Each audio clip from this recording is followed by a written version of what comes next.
안녕하세요 여러분, 쭈나오빠입니다. 오늘은 조금 어려운 주제에 대해서 얘기해 볼 거예요. 바로 한국의 유교예요. 한국에서는 해외, 특히 유럽이나 미국 같은 서양 지역에 대한 스테레오타입이 하나 있어요. 바로 서양 사람들은 개인주의적이다 라는 거예요. 개인주의는 간단하게 말하면 다른 사람들과 똑같이 자신도 중요하다는 거예요. 집단보다도 개인이 더 중요하다는 거죠. 예를 들면 내가 회사를 다니고 있잖아요. 그러면 사장과 나는 다 똑같은 사람이라는 거예요. 그러면 한국 사람들은 어떨까요? 한국 사람들은 우리 스스로 한국 사람들에 대한 스테레오타입을 가지고 있어요. 서양의 개인주의와 반대로 한국에선 개인보다도 개인이 속해 있는 집단이 더 중요하다는 거예요. 제 친구와 이것과 관련된 이야기를 했었던 기억이 나요. 제 친구는 허리가 아파서 군대를 못 가고 대신 법원에서 일을 했어요. 법원은 워낙 크니까 여러 가지 해야 할 일이 많대요. 정문에서 차량 안내도 하고, 주차장에서도 차량 안내를 하고, 검색대에서 위험한 물건을 가져왔는지 체크도 해야 하고, 문서 작업도 해야 하고, 할 일이 엄청 많았대요. 그 중에서도 사람들이 가장 싫어하는 일이 주차장이었다고 해요. 왜냐면 바깥이라서 여름에는 덥고, 겨울에는 춥고, 주차할 공간이 있는지 알아봐야 하니까 수시로 움직이면서 일을 했었대요. 법원에서 일을 하는 사람들은 2시간마다 위치를 바꾸면서 일을 했대요. 그런데 자기보다 먼저 들어온 선배들은 주차장에 잘 안 가고 신입들만 주차장에서 자주 했대요. 제 친구는 이게 불공평하다고 이야기했었어요. 다 똑같이 일을 하는 사람들이면 모두가 평등하게 일을 해야 한다는 마인드였어요. 하지만 제 생각은 조금 달랐어요. 거기서 예전부터 일을 하던 사람도 처음에는 주차장에서 힘들게 일을 했을 거잖아요. 그러면 지금 힘들게 일을 하는 사람도 시간이 지나면 자기도 편하게 일을 할 수 있다는 생각을 했거든요. 그리고 그게 집단에 있던 규칙이라면 지키는 게 맞다고 생각했어요. 왜냐면 그걸 바꿔버리면 처음에 힘들게 일을 하던 사람들은 불합리하다고 느끼잖아요. 그렇게 계속 얘기를 해봤는데 친구가 저보고 너무 서양식 마인드를 가지고 있대요. 제가 생각해봤을 때 한국에 왜 이런 문화가 생겼냐면 유교 때문이라고 생각해요. 유교가 뭐냐면 유교는 중국에서 만들어진 철학이에요. 그 유교가 한국에도 들어오게 됐고 또 한국에서 매우 유명해졌어요. 유교는 재미있게도 철학이지만 종교적인 부분도 있어요. 예를 들면 유교의 가장 큰 특징은 효를 중요하게 생각한다는 거예요. 효는 조금 어려운 개념인데 그냥 쉽게 말하면 자식으로서 부모님과 그 조상들을 존중하기예요. 한국에는 제사라는 아주 중요한 의식이 있어요. 제사는 조상을 위해서 지내는 의식으로 1년에 한 번씩 해요.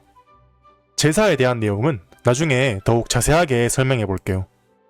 아무튼 유교는 철학이지만 조상을 위해서 제사를 지내는 것처럼 종교적인 부분도 갖고 있는 철학이라는 거죠.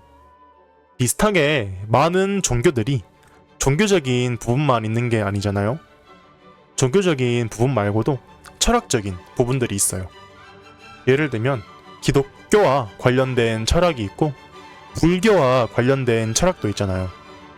그래서 한국 사람들이 유교를 받아들이고 유교적인 마인드를 가지게 된 거죠.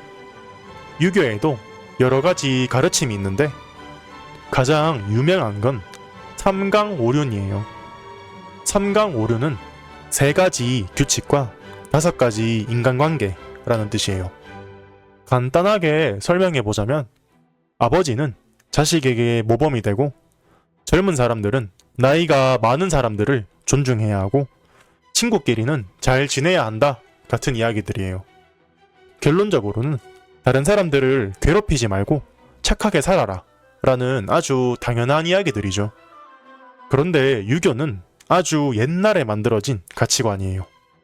그래서 지금 보면 이상한 부분들도 있어요. 예를 들면 남편은 부인의 모범이 되어야 한다 같은 부분이 있겠네요. 남편이 부인의 모범이 되어야 한다는 건 남편이 부인보다 더 똑똑하다 라는 뜻이죠. 그때는 옳은 말일 수도 있어요. 그런데 지금 사회와 그때는 다른 부분이 많잖아요. 현재 2025년에 남편이 부인의 모범이 되어야 한다는 소리를 하면 아마 미친놈 취급을 받겠죠? 아무튼 시대에 맞지 않는 말들도 있었고 좋은 말들도 이상하게 해석하는 사람들이 점점 생기기 시작했어요. 가장 대표적으로는 젊은 사람들은 나이가 많은 사람들을 존중해야 한다는 부분이에요. 나이가 많은 사람들을 존중해야 한다는 것은 모두가 동의할 수 있어요. 왜냐면 일반적으로 사람은 시간이 지나면서 더 많은 경험을 하고 더 많은 지혜가 생기잖아요. 그만큼 몸은 약해지죠. 그리고 결국 모든 사람은 늙어요. 아기도 시간이 지나면 할머니, 할아버지가 되니까요. 약한 사람을 보호해야 한다는 걸 반대하는 사람은 없겠죠. 그런데 시간이 지나면서 한국에선 이걸 자기가 원하는 대로 이해하는 사람들이 많아졌어요. 예를 들면 젊은 사람들은 무조건 나이가 많은 사람들이 하는 말을 따라야 한다고 말하는 사람들이 있어요.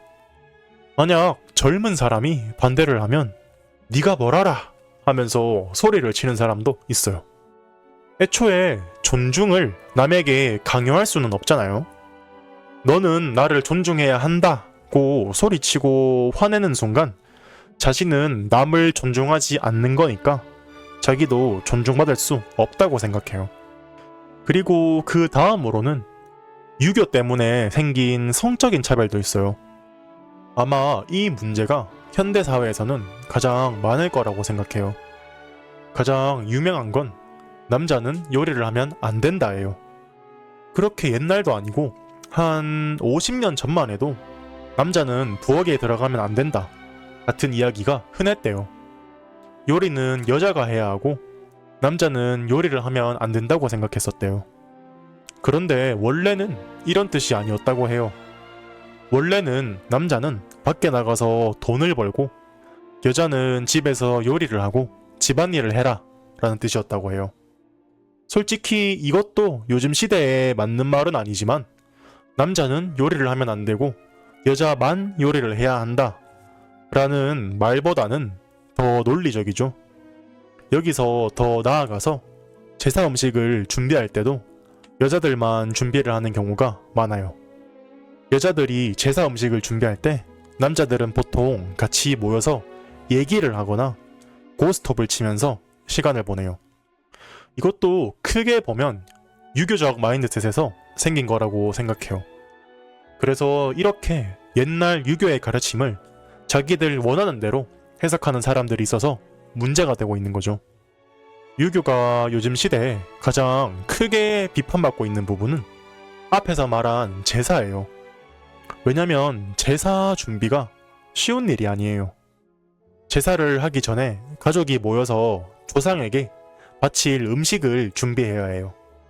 아침부터 모여서 하는 경우도 있고 심지어는 제사 전날부터 모여서 제사 음식을 준비하는 경우도 있어요. 그리고 이것도 위에서 말한 것처럼 여자만 음식을 하는 경우가 많아요.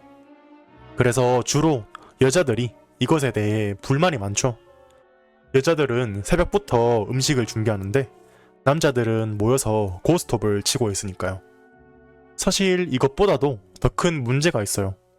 바로 A 집안의 며느리가 B 가족의 제사를 지내야 한다는 거예요. 물론 사랑하는 사람과 그 가족에게 슬픈 일이 생긴다면 당연히 같이 위로해주고 싶잖아요. 그런데 누군지도 모르는 선조를 위해서 아침부터 모여서 음식을 준비한다는 게 쉬운 일이 아니에요. 솔직히 자기 선조를 위해서 음식을 준비하는 것도 쉽지 않은데 전혀 모르는 남의 선조잖아요. 제사는 그냥 가족들끼리 모여서 맛있는 피자나 치킨이나 시켜 먹으면서 재미있는 이야기나 하는 게 제일 나은 것 같다고 생각해요.